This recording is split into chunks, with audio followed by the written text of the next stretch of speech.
নমস্কার। চাঁদনি চ্যানেলে আপনাদের স্বাগত জানাই। আজ আপনারা শুনছেন একটি অসাধারণ গল্প, রাজমুকুট।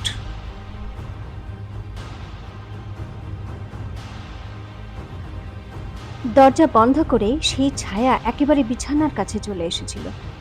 মশালের হালকা আলোয় চন্দ্রাবতীর মুখ স্পষ্ট দেখা যাচ্ছিল। সে চন্দ্রাবতীর পাশে শুয়ে তাকে জড়িয়ে ধরার চেষ্টা করল, কিন্তু কয়েক সেকেন্ডের মধ্যেই ভয় পেয়ে এক ঝটকায় চন্দ্রাবতী উঠে পড়ল আর ওর মুখ দেখেই বলে উঠল, তুমি? চন্দ্রাবতীর পাশে যে শুয়েছিল সে আর কেউ নয়, বীরেন্দ্র প্রতাপ। সে নিজেও নিজের বিছানায় চন্দ্রাবতীকে দেখে অবাক হয়ে গিয়েছিল, কিন্তু আজ মোহিনীর প্রাণ বাঁচিয়ে চন্দ্রাবতী যে কাণ্ড ঘটিয়েছিল তাতে বীরেন্দ্র প্রতাপের রাগ কমে গিয়েছিল। কিন্তু যেই চন্দ্রাবতী ওকে তুমি করে বলল, তখন ওর রাগ আবার বেড়ে গেল। ও চন্দ্রাবতীর কাঁধ ধরে বলল, হ্যাঁ আমি, কিন্তু আমাকে তুমি করে বলার সাহস হলো কি করে তোমার? বীরেন্দ্র প্রতাপ, কৃতজ্ঞ হও যে আমি তোমাকে একান্তে তুমি বলেছি। ভাবো, যদি রাজ দরবারে বা বাকি পাটরানীদের সামনে তোমাকে তুমি করে বলতাম, তাহলে কতটা খারাপ লাগতো তোমার?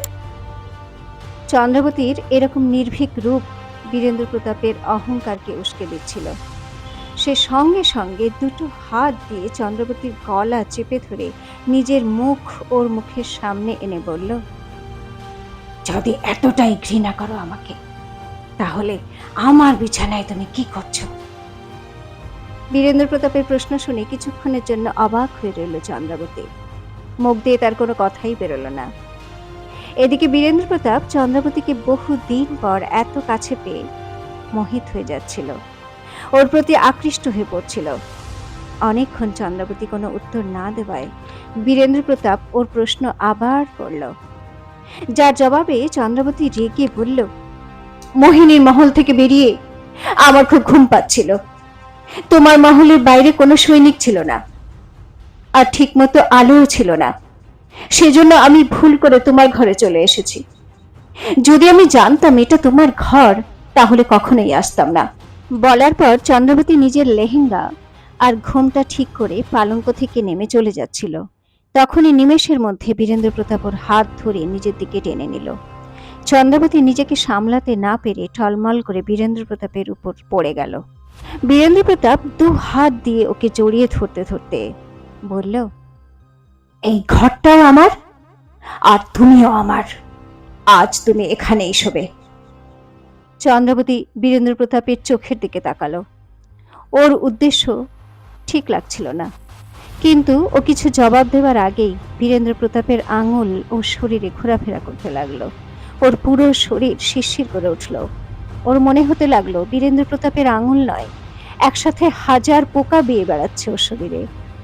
নিজেকে স্বাধীন করার চেষ্টা করতে করতে উঁচু গলায় বলল, কি করছো তুমি? ছাড়ো, আমাকে ছাড়ো, যেতে দাও। বীরেন্দ্র প্রতাপের ওপর যেন কোনো জিন চেপে বসেছে। চন্দ্রাবতীকে এক ঝটকায় বিছানায় শুইয়ে দিল আর ওর সাথে জোর জবরদস্তি করতে থাকলো। চন্দ্রাবতী একজন ভালো যোদ্ধা ছিল, কিন্তু বীরেন্দ্র প্রতাপের শক্তির কাছে ওর শক্তি তুচ্ছ হয়ে পড়ছিল। কোনো উপায় না পেয়ে ও এলোমেলো ভাবে হাত পা ছুটতে লাগলো, কিন্তু বীরেন্দ্র প্রতাপের উপর ওর কোনো প্রভাব পড়ল না। শেষে হতাশ হয়ে নিজেকে ছেড়ে দিল আর বীরেন্দ্র প্রতাপকে বুঝিয়ে বলতে লাগলো, বীরেন্দ্র প্রতাপ, আমি জানি আমি আপনারই, কিন্তু এখন আমার শরীর শ্রান্ত ক্লান্ত, যন্ত্রণায় আমার শরীর ভেঙে যাচ্ছে, আমাকে একটু আরাম করতে দিন। বীরেন্দ্র প্রতাপের কাছে তার অহংকার ছিল সবচেয়ে উপরে। চন্দ্রাবতীর ব্যবহারে হঠাৎ নম্রতায় ও খুশি হয়ে উঠল। হেসে বলল, হ্যাঁ, কিছু সময় নাও, কিন্তু বেশিক্ষণ নয়। বলা মাত্রই চন্দ্রাবতীকে নিজের বাহুবন্ধন থেকে মুক্ত করে দিল। চন্দ্রাবতী এই সময়েরই অপেক্ষায় ছিল। এক লাফ দিয়ে বিছানা থেকে সে নেমে গেল। বীরেন্দ্র প্রতাপ লাফিয়ে ওর হাত ধরতে গেল, কিন্তু লেহেঙ্গায় লেগে হাত পিছলে গেল। তাড়াহুড়োতে ওড়না না নিয়েই ঘর থেকে দৌড়ে বেরিয়ে গেল চন্দ্রাবতী। বীরেন্দ্রের ইচ্ছা পূর্ণ হলো না। রেশমের চাদর নিজের মুঠোয় ভরে দাঁত পিষে বলল, চন্দ্রাবতী, আমি শুধু তোমার স্বামীই নই, বিক্রমগড়ের মহারাজও। আমার এক হুকুমে তোমার মাথা ধর থেকে আলাদা হয়ে যেতে পারে, তাও তুমি আমার ইচ্ছার অপমান করলে। কিছুক্ষণ রাগে বিড়বিড় করার পর চুপ করে দরজার দিকে তাকিয়ে ভাবল, চন্দ্রাবতীর এ ঘরে আসা কোনো ষড়যন্ত্র নয় তো? সত্যিও আমাকে মারতে চায় না তো? একদিকে বীরেন্দ্র প্রতাপ ছিল চিন্তিত, আর অন্যদিকে চন্দ্রাবতী নিজের পুরনো মহলে ফিরে এলো। ওর কিন্নর সোনাল ওর জন্য দরজায় আগে থেকেই অপেক্ষা করছিল। ঘরে আসতেই চন্দ্রাবতী দৌড়ে এক কোণে যায় আর দেওয়ালে টাঙানো ছবিটা সরিয়ে একটা গুপ্ত বোতামে চাপ দেয়। বোতামে চাপ দিতেই হালকা আওয়াজের সঙ্গে একটা গুপ্ত আলমারি দেখা গেল। চন্দ্রাবতী তার কাপড়ে লুকানো ছোট একটা থলি বার করে আলমারিতে রাখতে গিয়ে ধীরে ধীরে বলল, বীরেন্দ্র প্রতাপ, এই কাপড় শুধু আমার শরীরে নয়, এই থলিটাকেও লুকিয়ে রেখেছিল, যেটা আমি কোনো কিছুর মূল্যেই তোমাকে দেখাতে পারি না। থলি লুকানোর পর চন্দ্রাবতী যেই ঘুরেছে, সামনে মাথা নত করে সোনাল দাঁড়িয়েছিল। ও ঘাবড়ে গিয়ে বলল, মহারানী মা, আমি ভুল করে আপনার গুপ্ত আলমারি দেখে নিয়েছি। যদি আপনি চান আমাকে শাস্তি দিতে পারেন, আমি উফ পর্যন্ত করব না। চন্দ্রাবতী সোনালের মুখ তুলে সতর্ক করে বলল, সোনাল, আমার উদ্দেশ্যের জন্য দরকার তোমার এই ঘরের বাইরে চোখ কান খোলা আর মুখ বন্ধ থাকা। মহারানী মা, কিন্তু আপনার উদ্দেশ্য কি? আপনি মহারাজের হত্যা তো। বলতে বলতে সোনাল চুপ করে গেল। চন্দ্রাবতীর চোখ প্রতিশোধের ভাবনায় চকচক করে উঠল। ধীরে ধীরে কিন্তু কড়া আওয়াজে বলল, আমার উদ্দেশ্য শুধু আমার নয়, পুরো কনক নগরের উদ্দেশ্য। হয়তো তুমি জানো না, 16 বছর আগে বীরেন্দ্র প্রতাপের বাবা সুরেন্দ্র প্রতাপ কনকনগরের রাজাকে হারিয়ে আমার বাবাকে কেমন অপমান করেছিল। বাবার রাজমুকুট পা দিয়ে পিষে দিয়েছিল। অহংকারী সুরেন্দ্র প্রতাপ কনকনগরের সিংহাসনে পা রেখে জুতোয় নাক খসিয়েছিল আমার বাবাকে দিয়ে। এক ক্ষত্রিয়র জন্য এমন অপমান মৃত্যুর থেকে বেশি অসহনীয়। সেই দিন থেকে আজ পর্যন্ত কনকনগরের প্রত্যেক মানুষ বদলার আগুনে পড়ছে। বলতে বলতে ওর নিঃশ্বাসের গতি তীব্র হয়ে গেল। ওর কোমরে লুকোনো ছুরি বার করতে করতে বলতে লাগলো, সেই দিন বাবা সিদ্ধান্ত নিলেন বদলা নেবার, আর আমাকে এক রাজপুত্রের মতো শিক্ষা প্রদান করতে শুরু করলেন। 12 বছর ধরে গুপ্ত আর কঠিন জীবন কাটানোর পর আমি রাজমহলে ফেরত এলাম। তখন বাবা কনকনগর আর বিক্রমগড়ের হওয়া সন্ধির কথা মনে করিয়ে দিলেন। হেরে যাওয়া রাজার মেয়ে হওয়ার জন্য আমাকে আমার ইচ্ছার বিরুদ্ধে বীরেন্দ্র প্রতাপকে বিয়ে করতে হলো। কারোরই আমার দক্ষতার উপর সন্দেহ না হয়, সেজন্য এখানে আসার পর নির্বোধ রানী হয়ে অপমান সহ্য করতে থাকি। কিন্তু এখন। বলার পর চন্দ্রাবতী ওই গুপ্ত আলমারি আবার খুলল আর থলি থেকে রাজমোহর বাইরে এনে সোনালকে দেখিয়ে বলল, এখন আমার কাছে এই মোহর আছে, বিক্রমগড়ের শাহী মোহর। আমি যখন চাইব কোনো শাহী ঘোষণা করতে পারি। বলতে বলতে চন্দ্রাবতীর মুখ এক শয়তানের হাসিতে ভরে গেল। ওর চোখ থেকে যেন আগুন বেরোতে লাগলো। ওর বাবার অপমান মনে করে থরথর করে কাঁপতে লাগলো। ওদিকে সোনালের পুরো শরীর ঠান্ডা হয়ে গেল। ওর সামনে এক গভীর রহস্য খুলে গিয়েছিল। যেটা ও যদি না জানতো তাহলে যেন ওর জন্য ভালোই হতো। যেখানে একদিকে এই গোপন খবরের বদলে বীরেন্দ্র প্রতাপের কাছ থেকে হাজার হাজার স্বর্ণমুদ্রা পুরস্কার পেতে পারত, সেখানে এই রহস্য বাইরে এলে চন্দ্রাবতীর থেকে মৃত্যুদণ্ড ছাড়া আর কিছুই পেত না। ও হাত জোড়ো করে কাঁপা গলায় জিজ্ঞাসা করল, হায় হায় মহারানীমা, আপনি আমাকে গোপন কথা কেন বললেন? চন্দ্রাবতী ওর কাঁধে হাত রেখে গম্ভীর স্বরে বলল, যাতে সময় এলে তুমি আমার সঙ্গ দিতে পারো। আমার জন্য দরকার ছিল এমন একজন যে এই রাজমহলে আমার উদ্দেশ্য জানবে, কোনো একজন যে আমার সঙ্গে আমার ছায়া হয়ে সবসময় থাকবে। মহারানী চন্দ্রাবতীর ভরসা পেয়ে সোনালের মতো সাধারণ কিন্নর খুব খুশি হলো। ও সঙ্গে সঙ্গে ঝুঁকে চন্দ্রাবতীকে প্রণাম করল আর পুরো আত্মবিশ্বাসের সঙ্গে বলল, মহারানীমা, আমি যদিও আপনার উদ্দেশ্যে আপনাকে সাহায্য করতে না পারি, কিন্তু প্রতিজ্ঞা করছি আমৃত্যু আপনার এই গোপন কথা কাউকে বলবো না, আর প্রয়োজন হলে নিজের প্রাণ দিয়েও আপনাকে রক্ষা করব। চন্দ্রাবতী মুখের রহস্যজনক হাসি দেখা গেল। 2 বছর ধরে যে সময়ের অপেক্ষা করছিল সে, এখন সেই সময় এসে গেছে। সোনাল পাহারা দেওয়ার পর শাহীমোহর লুকিয়ে দ্বিতীয়বার গুপ্ত আলমারিতে রেখে দিল। কিছুক্ষণ পরেই সকাল হয়ে গেল। চন্দ্রাবতী নিজের ঘরের জানালার কাছে দাঁড়িয়ে সূর্যোদয় দেখছিল। ও পুরোপুরি বিশ্বাস করে নিয়েছিল যে বিক্রমগড়ের জন্য নতুন সকাল এসেছে। সে সময়ই সোনাল এসে বলল, হায় হায় মহারানীমা, রানী মহলে এসেছেন 6 ঘন্টার বেশি সময় হলো, কিন্তু এখনো পর্যন্ত কেউ আপনাকে অভিবাদন করতে এলো না। নিয়ম তো এটাই, যখন কোনো নতুন মহারানীমা নিযুক্ত হন তখন রানী মহলের সব রানীমা আর পাটরানীমারা তাকে অভিনন্দন জানাতে আসেন।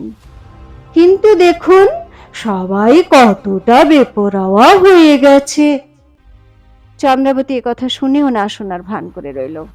ওর জন্য রাজমহলের পাটরানীরা সাধারণ চাকরানীদের থেকেও বেশি নয়। ও প্রথম নকল শাহী আদেশ ঘোষণা করার জন্য ভাবছিল।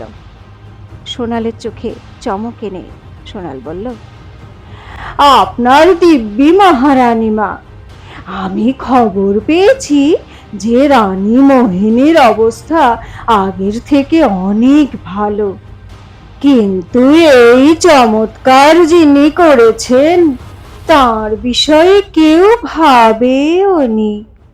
সব রানীরা ওর খবর নেওয়ার জন্য যাচ্ছেন, কিন্তু এখানে আসার জন্য কারোর সময় নেই। হ্যাঁ, সোনাল শাহী মুদ্রা বা চন্দ্রাবতীর উদ্দেশ্যের কথা একেবারের জন্য বলেনি।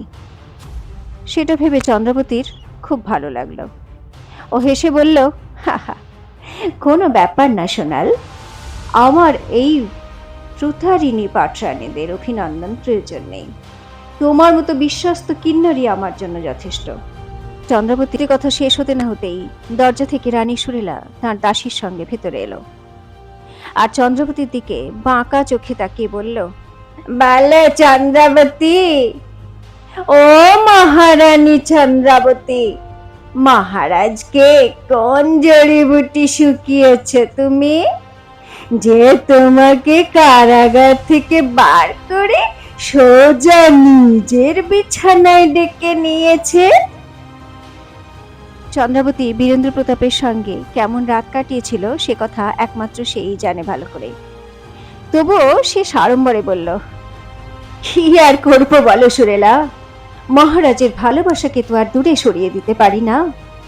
ওনার কাছে আসার জন্য সৌভাগ্য তো আর সবার হয় না।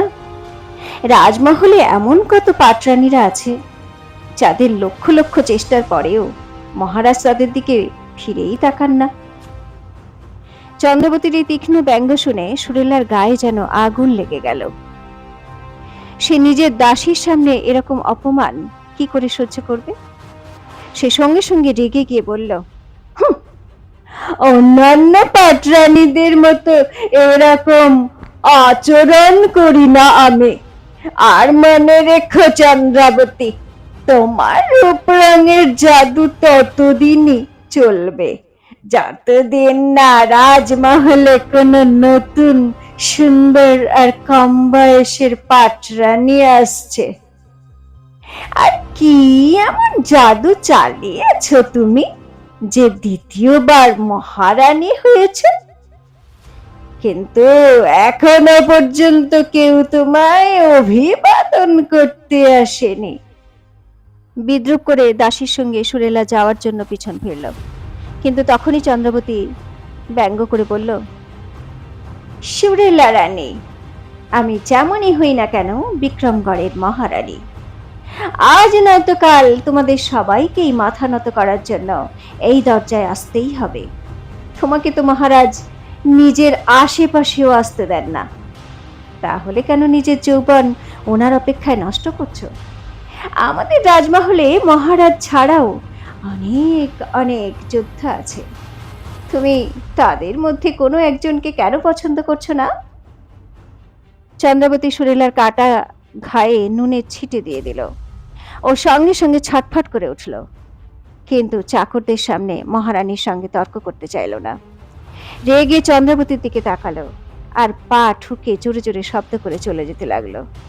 সোনাল তখন নানান অঙ্গভঙ্গি করে বলে উঠল, "একটা কথা বলি রানীমা, খারাপ ভাববেন না, হয়তো আপনার ঢং একটু বেশি, সেই জন্য মহারাজ আপনার দিকে তাকানি না।"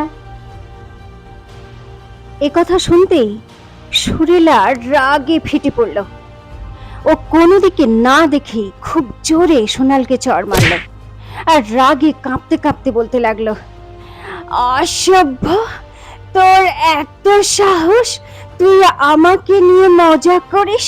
ভুলে যাস না তুই মহারানীর কিন্নর, মহারানী নস।" সোনাল নিজের গাল ধরে দাঁড়িয়েছিল, তখনই এক ঝটকায় সুরেলার গালে একটা চড় পড়ে আর ও কেঁপে উঠল। চন্দ্রাবতী ওর সামনে দাঁড়িয়েছিল, রাগে ওর চোখ লাল হয়ে গেছিল আর ঠোঁট কাঁপছিল। ও বলল, "তোমার সাহস হলো কি করে সোনালের গায়ে হাত দেওয়ার? ও কোনো সাধারণ কিন্নর নয়, মহারানী চন্দ্রাবতীর সেবকও। এক্ষুনি বেরিয়ে যাও এখান থেকে, না হলে ভালো হবে না।" চন্দ্রাবতীর চড় খেয়ে সুরেলা সাপের মতো ছটফট করতে লাগলো। ওর মনে হচ্ছিল চন্দ্রাবতীকে ও মজা দেখিয়ে দেয়, কিন্তু এখন ও মহারানী হয়ে গেছে। নিজের গালে হাত রেখে ও রেগে গিয়ে গর্জে উঠল, "চন্দ্রাবতী, মহারাজের কাছে নালিশ করে তোমাকে চাবুক না খাইয়েছি তুই আমার নাম সুরেলা নয়।"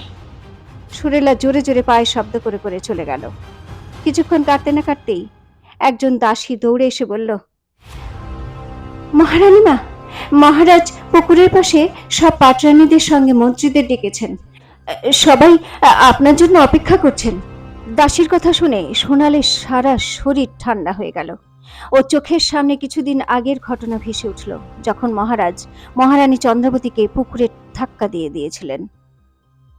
ও ঘাবড়ে গিয়ে ভাবল, হে ভগবান, আবার কি ওই ঘটনাই ঘটবে? কিন্তু এখন তো মহারানীমার রূপ পুরোই আলাদা, আজ তো অনেক বড় দুর্ঘটনা ঘটতে চলেছে। সোনাল নিজের খেয়ালে হারিয়েছিল। চন্দ্রাবতী হেসে বলল, চলো সোনাল, মনে হয় মহারাজ আমাকে আজকে আবার শাস্তি দেবেন, সুরেলাকে চড় মারার অপরাধে। বীরেন্দ্র প্রতাপ কি একই শাস্তি দেবে চন্দ্রাবতীকে? রাজ্যের সব মন্ত্রী আর পাটরানীদের মধ্যে চন্দ্রাবতীকে ডাকার কারণ কি? সোনাল কি চন্দ্রাবতীর উদ্দেশ্য এবং তার গোপন কথা লুকোতে পারবে? কি হতে চলেছে পুকুরের পাড়ে, জানার জন্য শুনতে থাকুন রাজমুকুট, এক ঐতিহাসিক প্রতিশোধ। শুধুমাত্র চাঁদনির সঙ্গে চাঁদনি চ্যানেলে।